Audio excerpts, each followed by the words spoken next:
A TV do passado, das memórias afetivas e das influências socioeconômicas, políticas, culturais e profissionais. A TV do presente e de como se faz presente, do que representa, do que repercute e de como repercute. A TV do amanhã, de como pode ser relevante em alcance e qualidade, que atende às necessidades de um povo cada vez mais disposto a fazer valer os seus direitos e interesses. A seguir, você vai acompanhar reflexões de ativistas e acadêmicos que se dedicam aos campos das diversidades e dos direitos humanos. Uma proposta do meu projeto de pós-doutoramento, vinculado ao Núcleo de Estudos das Diversidades, Intolerâncias e Conflitos da Universidade de São Paulo.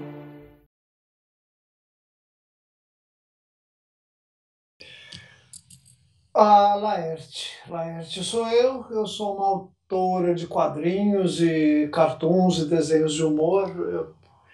É como eu me defino, como eu faço isso há quase 50 anos, eu acabei me definindo por isso. Eu fiz outras coisas também, eu participei de lutas políticas em vários momentos, de diversas formas. Eu fiz roteiros para televisão, mas em princípio eu sou uma autora de quadrinhos e desenho de humor. É o que eu faço. Bom, aquela época é assim, anos 50 e basicamente anos 60. Eu gostava muito de televisão. Eu lembro assim de ter assistido coisas desde, sei lá, desde que eu tinha 6, 7 anos. E era, eu não sei, eu ficava maravilhada com tudo assim que vinha, até anúncio, até comercial eu gostava. Era tudo muito maravilhoso e passavam coisas assim.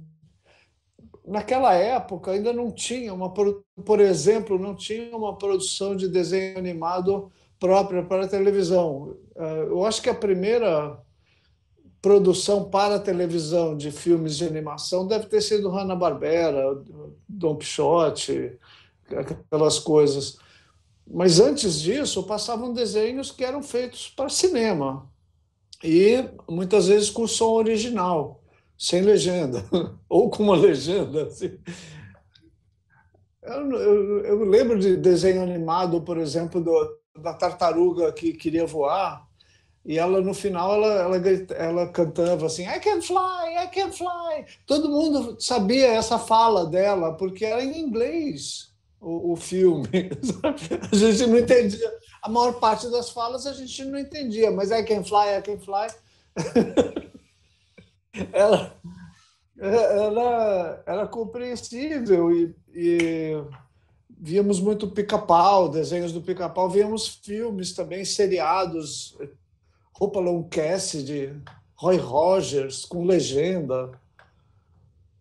E eu não sei, para mim era tudo fascinante, assim, e se deixasse, a gente ficava o dia inteiro na frente da TV.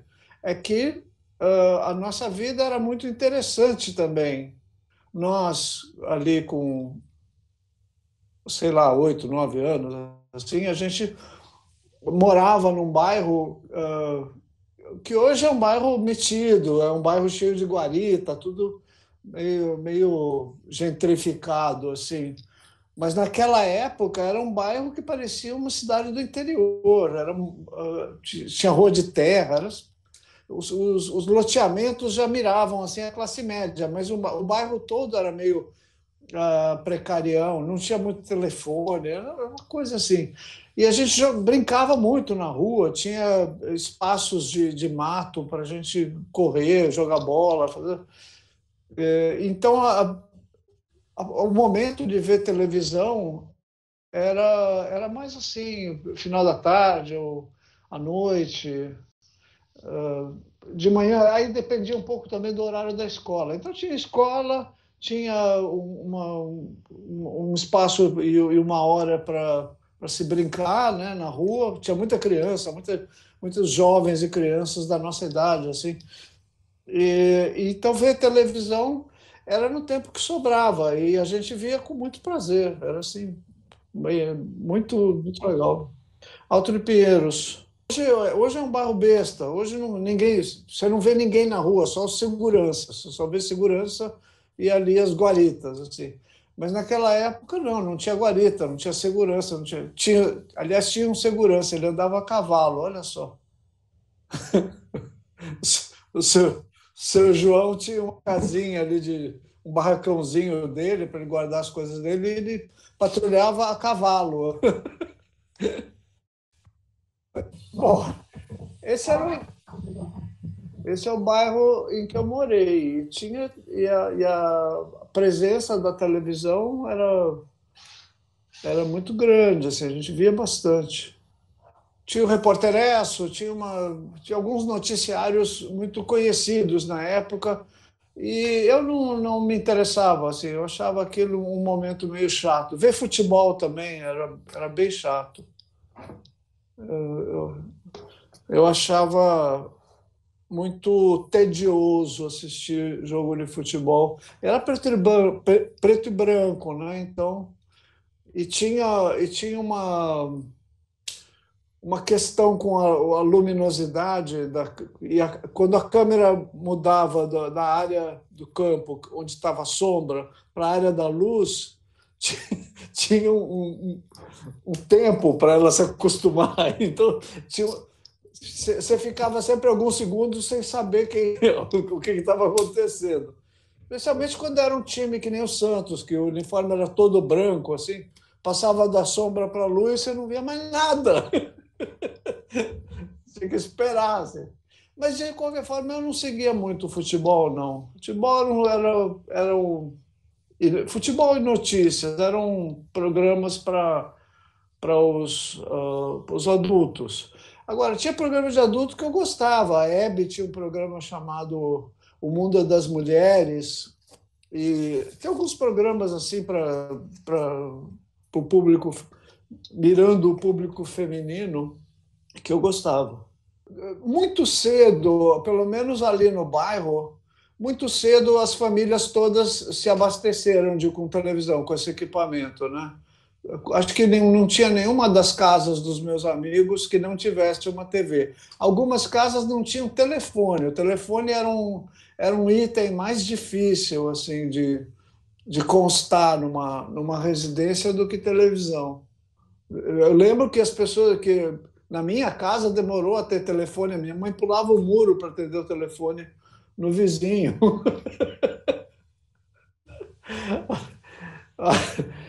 Porque o muro era alto, mas não era muito alto. E a minha mãe era meio assim, macaquinha mesmo, ela pulava. Você falava, Dona Lila, telefone! E ela. Porque as pessoas davam o telefone do vizinho para quem precisasse ligar. Evidentemente que com a anuência da pessoa, né? Posso dar o seu telefone para não sei quem ligar? Pode, claro. Agora, a televisão não, todo mundo tinha. E, sei lá, na época dos festivais, por exemplo, aí já era. Aí todo mundo tinha tudo: telefone, televisão. Só não tinha computador porque não tinha inventado. Mas a época dos festivais foi uma época de intensa vida televisiva também. Assim, 67, 68, né? 66. Eu lembrei de uma outra coisa que na época uma das épocas em que eu tentei gostar de futebol foi em 66, quando o Brasil jogou na Copa do Mundo. Foi a primeira Copa em que eu me interessei assim pelo time do Brasil e tentei torcer. Mas a gente assistia os jogos pelo rádio, não tinha. Na TV a gente só via o filme depois, quando chegava, assim, mas já sabia o resultado todo. E o Brasil foi eliminado, então a audiência não foi muito boa. Acho que ninguém assistia direito. Mas o Brasil vinha de duas Copas ganhas, então tinha se criado assim um clima de torcida e de festejo, né, com a seleção. Mas 66 não deu. O Brasil foi derrotado, Pelé foi machucado, e aí a imprensa ficou com aquele negócio: o pessoal também fica chutando o Pelé. Eu não sei, eu acho que eu me emocionei na medida do possível, assim, na medida do que eu consegui na época. Agora, festivais não, festivais eu gostava bastante. Eu me interessava por música também, então. Aí já, final dos anos, meio e final dos anos 60, eu já estava interessada em questões estéticas, em questões plásticas. E eu desenhava e pintava e fazia teatro. Então eu tinha um interesse assim bastante grande. E a televisão era para mim uma fonte muito grande de coisas, até coisas criticáveis, porque nós, classe média, achávamos programas como Jovem Guarda, como coisa assim, meio de mau gosto. Mas a gente adorava tirar uma com esse mau gosto e curtir, e inventar, e fazer umas brincadeiras assim. Então, até como objeto de crítica, a gente estava muito conectada com o que a televisão trazia. Mas olha, futebol nunca. Eu tive uma fase que eu gostei de futebol, assim, eu meio que me forcei a gostar de futebol. Mas assistir um jogo pela televisão era absolutamente tedioso. Ainda é, né? Quer dizer, eu não assisto por isso. É muito tedioso, é um porre. Eu não gosto de ver jogos em geral na TV. Assistir jogos assim eu acho meio chato. Jogar deve ser muito legal, quer dizer, futebol eu sei como é legal jogar, mas sei lá, vôlei, basquete, essas coisas deve ser muito legal jogar. Agora assistir, francamente, não deu, nunca deu. Um pouco mais adiante, já nos anos 60, a Hebe tinha um programa que chamava, acho que Hebe mesmo, ela já tinha um cartaz assim. E eu lembro que ela entrevistou um grupo de beatniks que foram lá no programa dela, sentaram no chão, assim, uma coisa. Tudo beatnik, não era nem hippie ainda, né? Era beatnik mesmo. E a Hebe passeava e entrevistava ali no palco, né? Que aquilo era feito num teatro, acho que no Teatro Record. Não me lembro se era Record. Daí ela perguntava as coisas, tal, não sei o quê, e para um deles ela perguntou. Ela estava entre curiosa e horrorizada, ela pelo menos demonstrava isso. Ela perguntou: e os seus pais? E passou o microfone, e o jovem, vendo aquele microfone, falou assim: eu matei meus pais. Ela caiu dura, falou: não, como é que você fala uma coisa dessa? É evidente que era uma licença poética do rapaz, né? Ele não ia confessar um crime dessa natureza assim. Mas ele falou: eu matei meus pais. E ela falou assim: não, eu não quero nem continuar mais essa entrevista. Eu peço a vocês todos que saiam do palco, vamos encerrar essa entrevista.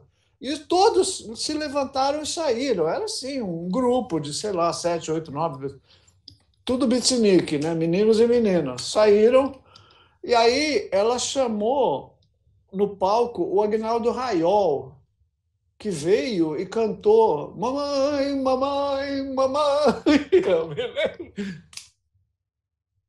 Aí que, quando eu vi isso, eu fiquei pensando, ué, então peraí um pouquinho, isso aí estava preparado, assim, não é possível que tenha sido uma surpresa total, né? E eu lembro que nessa época eu fiquei assim com a pulga atrás da orelha. Que época foi? Eu não sei, eu devia ter uns 15, 16 anos já, eu não era criança mais. Quando eu comecei não sei, eu tô lembrando de tanta coisa. Eu via filmes de aventuras, e aí eu queria minhas botinhas comando, botas comando. Eu não sei se você tá localizando isso. Era uma botinha cujo tornozelo afivelava, assim, o tornozelo era aberto assim em duas folhas, né? Aí você fechava e afivelava aqui do lado. Eu adorava essa botinha, chamava Botinhas Comando. E eu lembro que eu fazia uma conexão, isso aí eu era criança ainda. Eu fazia uma conexão entre as minhas botas que eu usava, as botinhas, né? Botinha assim de cano curto. E os programas de aventura, que tinha vários, assim, programas de aventura tinha muitos. Uh, tinha Gin das Selvas,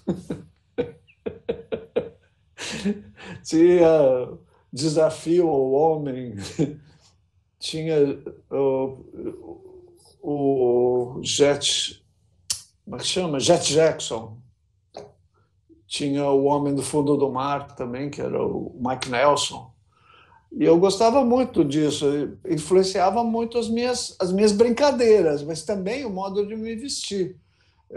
Quando passava o Capitão Sete, por exemplo, eu lembro de ter tido um abrigo do Capitão Sete, que era um programa que passava no Canal 7, né? O Canal 7 tinha essa autorreferência, assim, tinha o Capitão Sete que eles faziam, tinha a Turma do Sete também. A Turma do Sete também me influenciou bastante. Eu lembro que tinha expressões que a gente usava, como, por exemplo, Michô Carbureto. Era uma expressão que um dos personagens falava assim, xiii, Michô Carbureto. A gente nem sabia o que era carbureto. Depois eu vim aprender o que é carbureto. É uma substância química que, inclusive, se usa em prospecção de cavernas, tudo. Você acende aquilo, né, e faz uma luz. O golpe de 64, por exemplo, eu acho que boa parte do que eu entendi do golpe, do que eu compreendi que estava acontecendo no Brasil foi ditado pela televisão, quer dizer, foi ideologicamente conduzido pelo noticiário, até porque a mídia toda fechou com o golpe, né?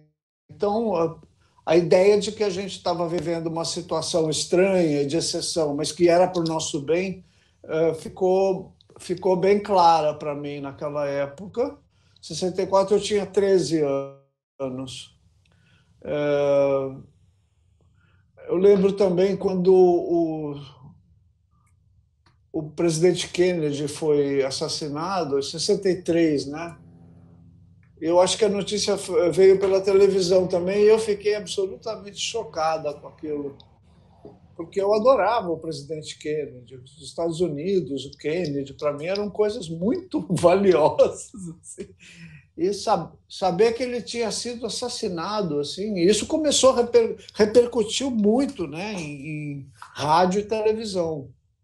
Eu lembro de ter visto também as imagens do, do astronauta, né, dos americanos pisando na Lua. Isso tudo foi bem impressionante, assim.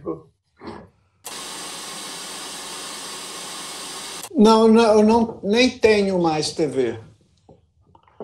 Em 2012, a minha casa foi assaltada e eles levaram um monte de coisa, mas não levaram a TV. Aí porque ela era meio antigona já, para os padrões de 2012, sabe? E eu falei assim, acho que eu preciso trocar, pelo menos para o ladrão se interessar. Aí eu dei aquele aparelho, não foi muito fácil de dar, porque nem quem recebe coisa de presente ou como doação queria. Eu olhava e falava, era meio antiga. Daí eu fiquei sem ter. Antes de comprar, eu passei aquela TV e eu fiquei um tempo sem. E eu achei uma experiência muito gostosa, assim, muito interessante. Ficar sem TV e cortar esse ritual de ligar a TV, sentar no sofá e. Aí eu fiquei sem TV, nunca mais tive uma TV. Eu assisto bastante coisa no computador, tem Netflix, tal.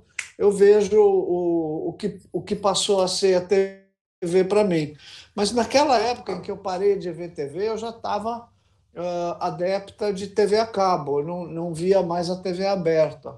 A TV aberta, eu acho que eu parei de ver nos anos 90, assim, porque a gente não tinha cabo e minha filha gostava de ver TV, claro, meus filhos também, mas a gente via o que a TV pegava, porque a sintonia onde eu morava não era muito boa.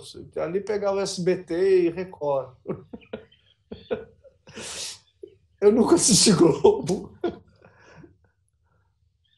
Não, eu escrevia para a Globo. Naquela época eu trabalhava, eu escrevia para o Sai de Baixo, inclusive. Eu escrevia para a TV Pirata, para a TV Colosso. Nunca assisti. Porque não pegava. E eu ficava com preguiça de, sei lá, conseguir uma conexão boa, conseguir uma antena, não sei o quê. Os meus aparelhos de TV sempre foram meio antigos. Assim, eu nunca tive um aparelho XPTO, sabe? Uh, então foi isso. Eu nunca assisti Globo. Só Netflix. Eu resolvi não ampliar muito isso também para não. Porque eu sou meio viciante nesse aspecto. Ver filme, ver seriado, ver essas coisas se tornou o novo ritual de ver TV que eu acabei construindo, entendeu? Então tem uma hora à noite que eu paro o que eu estou fazendo e também porque eu já estou cansada de ficar desenhando e tal. Se eu não tiver uma coisa muito urgente para terminar, eu dou um tempo e falo, bom, hora de ver o filme. Eu não vejo como alienação, não. Aliás, eu nunca vi a televisão como isso, como um instrumento de alienação. Quando tinha coisas que eu achava que eram alienantes e quando eu tinha uma postura crítica em relação a isso, determinados programas de auditório, programas de música que eu não gostava e tal e tudo, eu insistia na parte de crítica a esses programas, mas eu não achava que aquilo era uma coisa alienante. Eu achava que a TV tinha uma função que era ampla. Ela funcionava de uma forma ampla, assim. E de alguma forma, eu sempre achei momentos interessantes na TV, somente quando a TV Cultura começou, sabe? Mas mesmo antes da TV Cultura, tinha, sei lá, os programas de música da Record, eles eram segmentados, inclusive. Tinha a Jovem Guarda, mas tinha também o Fino da Bossa, tinha também o programa. Na TV Tupi tinha o programa do Caetano, as novelas, eu não me interessava muito. Assim, eu achava legal, sabe?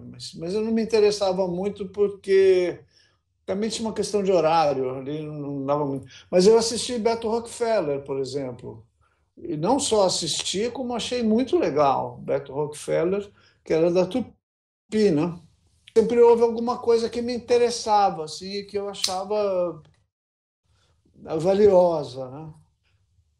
Quando eu era criança, não era assim, eu não tinha uma visão crítica de programas de baixo nível ou não, sabe? Eu não tinha essa avaliação.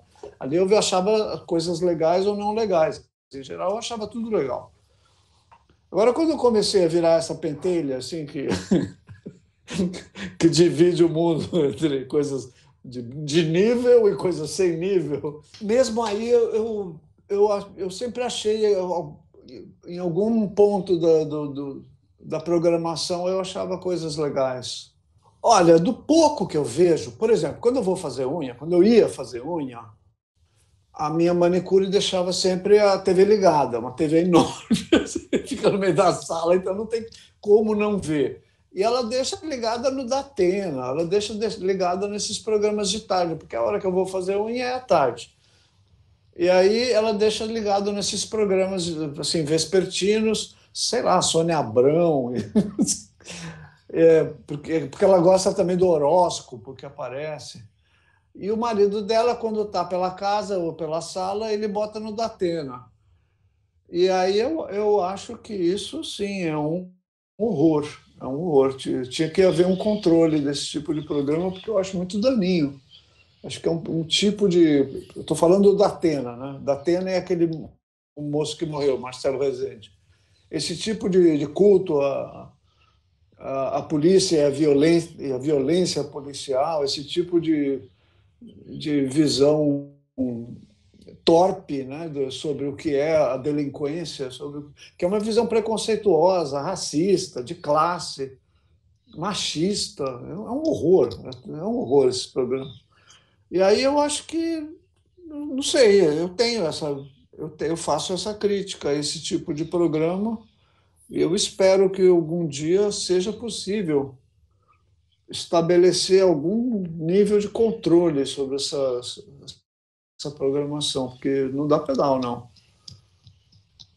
Eu acho que, em boa parte, esse tipo de programa é responsável pelas crises que o Brasil está vivendo, que são crises de violência policial, são crises sociais que afastam as pessoas de atividade política e criam um espaço de política completamente surrealista, né? Que as pessoas votam num sujeito que elas sabem que é um idiota, né? Sabendo que é um cretino mesmo. E, sabe, esse tipo de coisa é cultivada também, entre outras fontes, é cultivada pela mídia televisiva. Ela é uma coisa participante, sim.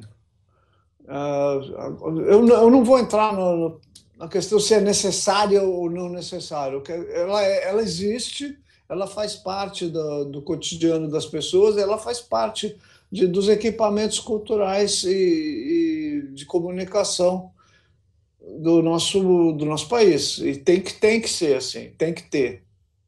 Agora, eu acho que é necessário um, um projeto de regulamentação desses equipamentos, não só a televisão, como também a rádio e mídia impressa e tudo. Tem que ter uma discussão sobre como essas mídias todas podem servir um projeto democrático de país, né? Esse, em resumo, é o que eu acho. Assim. Eu acho, eu acho que melhorou um pouco, mas não melhorou muito. Não. Eu não vejo televisão, mas eu não tenho televisão e não sou uma espectadora da televisão, mas eu sou espectadora de muitas formas da produção midiática. Até o que aparece na internet como propaganda, como a publicidade, tem uma conexão com o modo como a mídia se comporta em relação à população brasileira. Eu acho que a população negra está subrepresentadíssima, como sempre. Está fartamente subrepresentada. É coisa relativamente recente.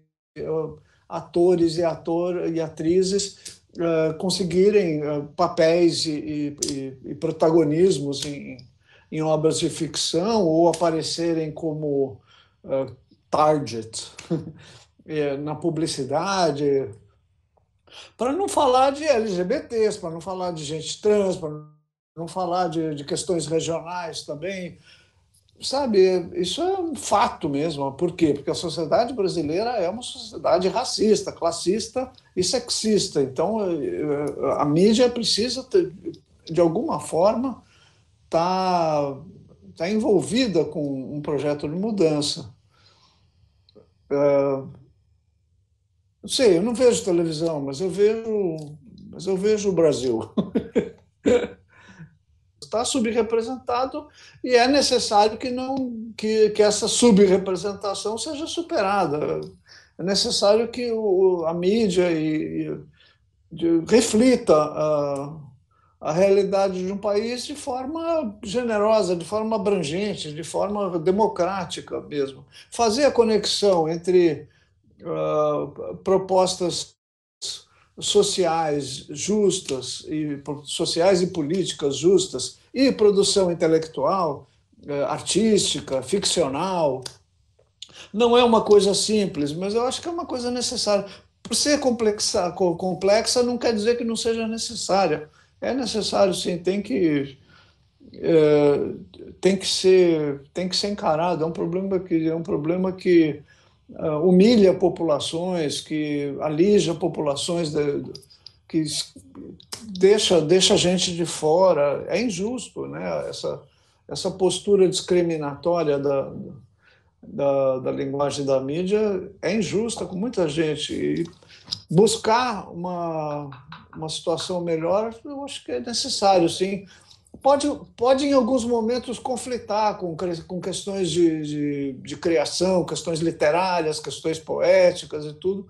Pode haver alguns momentos de conflito, mas tem que ser encarado. Tem que ser encarado. Eu sou trans. O fato de ter começado a viver na transgeneridade, para mim, deixou mais evidente o modo como o humor lida com o travesti. Eu já era uma coisa sabida por mim, mas o fato de ter passado a viver a transgeneridade deixou isso mais evidente ainda.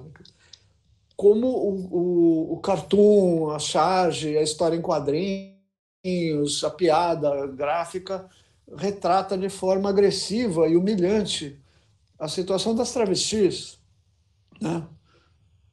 E eu acho que isso é uma relação difícil e conflituosa que dá para você transportar para muitas situações, em relação a índios, em relação a negros, em relação a mulheres, em relação a nordestinos, em relação a tudo, assim, né? Como essas pessoas aparecem, como elas estão representadas. É sempre uma questão ideológica, né? Não existe uma neutralidade nessas abordagens. Basicamente, dar voz para as pessoas, sabe? Aqui do lado fica a favela São Remo. Eu já fui lá fazer oficinas de desenho com as crianças e tal e tudo. E eu fico pensando, se esse pessoal aqui tivesse um canal de televisão, uma coisa... Que coisa linda seria! O que eles podiam propor? Milhares de coisas, desde a coisa óbvia, que é o que a gente vê aparecer como manifestação cultural de comunidades e favelas, sei lá, o pancadão, o soltar não sei o quê. Essas são as coisas que é mais evidentes, né? Mas qualquer outro tipo de coisa, que tipo de dramaturgia eles proporiam, que tipo de programa de entretenimento, de utilidade pública, o que lhes interessa, o que é urgente ali. Eu sei de algumas coisas que são urgentes e que aparecem, inclusive, no jornalzinho que é feito dentro da USP, para a comunidade, mas é feito dentro da USP, para alunos de jornalismo, que eu acho bárbaro. Mas imagina se esse jornal fosse feito inteiramente pelos habitantes daquela comunidade, ou por um canal de TV, ou um rádio, tal, não sei o quê. Isso certamente é outra perspectiva. E eu não sei nem te dizer o que eu botaria nessa programação. Eu acho que eu convidaria as pessoas e faria uma grande reunião para acertar o que a gente vai fazer, né? Porque o que eu quero fazer é uma das tantas coisas que pode aparecer ali. Mas o que eu vou dizer são variações em torno dessa ideia, dar voz para as pessoas. A televisão é conhecida como sendo algo que vem que nem um deus, assim, que, né, vem de cima para baixo. As pessoas ligam e aí recebem aquilo. Com o tempo você começa a aprender que, na verdade, existem institutos de pesquisa, pessoas de antena ligada, querendo saber o que você quer saber, né? E aí eles passam a produzir, mas é sempre uma produção que vem de cima para baixo. Então, o que eu acho que pode ser construído e precisa ser construído é alguma coisa que venha de baixo para cima, que venha, que mostre o que essas pessoas têm a dizer. E a gente tem aprendido isso de muitas maneiras, assim, que existem formas e linguagens e recados e conteúdos que são inusitados, que são, sabe, pega crianças indígenas e faz uma oficina de história em quadrinho com eles, o que aparece? Parece uma coisa quase inédita. Você fica pensando, poxa, se a gente está aprendendo com com o que eles já viram, mas ao mesmo tempo propondo formas novas. Música, sabe? É tudo assim. É preciso que essa energia possa fluir assim, de baixo para cima. Enfim, o que eu tenho para dizer são variações em torno dessa ideia. E daí, se isso se estabelece como uma prática, como uma coisa, como um costume, eu tenho certeza que a linguagem vai ser totalmente outra. Vai ser as coisas que vão aparecer são inimagináveis. A gente praticamente não sabe nem o que pode aparecer. Eu não acho que esse tipo de mudança possa ser gestada e praticada pelas pessoas dentro desse esquema tal como ele é hoje. Se essas pessoas estivessem aqui na minha frente, eu não ia ter nada para dizer, porque essas pessoas estando aqui na minha frente continuam sendo as donas dos seus canais e dos seus meios de produção. E eu acho que essa situação com donos com essa condição de posse da mídia, assim, não tem o que propor. Sei lá, você pode fazer vamos fazer uns programas mais legais. E quanto a isso, tudo bem, eu posso me candidatar a fazer umas tempestades de ideias e tentar pensar em coisas assim. Mas como mudança profunda, que eu acho necessária para o país, eu acho que isso tem que ser um projeto de lei mesmo, tem que ser uma elaboração política de toda a sociedade. E eu acho que já está se fazendo urgente isso, assim. Tem que mudar. Não pode ser assim. Não pode ser. Não pode ser monopólio. Não pode mesmo. E é. Que nessa situação a Globo tenha programas interessantes, que nessa situação apareçam programas interessantes nas emissoras, é legal, não estou dizendo que não é legal, mas fatalmente há um esquema viciado aí que vai se reproduzir sempre. E isso acho que tem que ser mudado estruturalmente mesmo. Sabe, não tem saída.